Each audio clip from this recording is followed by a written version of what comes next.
चला आज बनवूया आपण काळ्या मसाल्यातली वालाची शेंग. तर त्याच्यासाठी घेतलेले शेंगदाणे, धने, कारळा, परत फुटाणे आणि 1-2 बारीक कांदे कापून घ्यायचे, ते भाजून घ्यायचे. त्याच्यात टाकायचा थोडासा लसूण आणि तेल टाकून चांगलं खरपूस खमंग भाजून घ्यायचं. वालाच्या शेंगा अशा पद्धतीने निवडून घ्यायच्या आणि नंतर हा मसाला वाटायचा. त्याच्यामध्ये टाकायचं कांदा आणि लसूण भाजलेला, परत पाणी टाकून मस्त अशी त्याचं वाटण तयार करायचं. फोडणीला भाजी टाकताना तेल टाकून घ्यायचं आणि शेंगा धुवून टाकायच्या.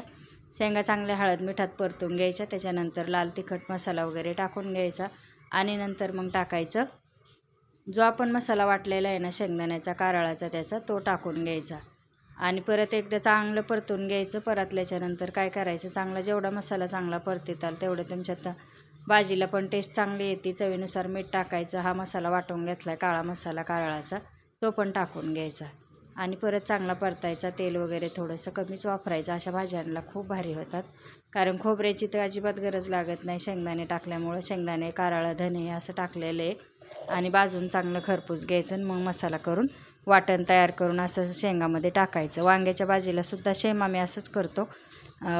काळ्या मसाल्याची बनवायची असेल तर. चला मग कशी वाटली वालाच्या शेंगाची काळ्या मसाल्यातली भाजी ते पण सांगा. चॅनलला जर केलं नसलं सबस्क्राईब तर करून घ्या. चपात्या तुमच्या कडक होत असतील तर चांगल्या डब्यात झाकून ठेवा, अजिबात कडक होणार नाही तर. कारण आता थंडीमुळं काय होतं, चपात्या भाकरी कडक होतात टोपल्यामध्ये ठेवल्याच्यानंतर. तर अशा पद्धतीने ठेवा, खूप अशा मऊ राहतात. चला मग परत भेटूया पुढच्या ब्लॉगमध्ये छोट्याशा.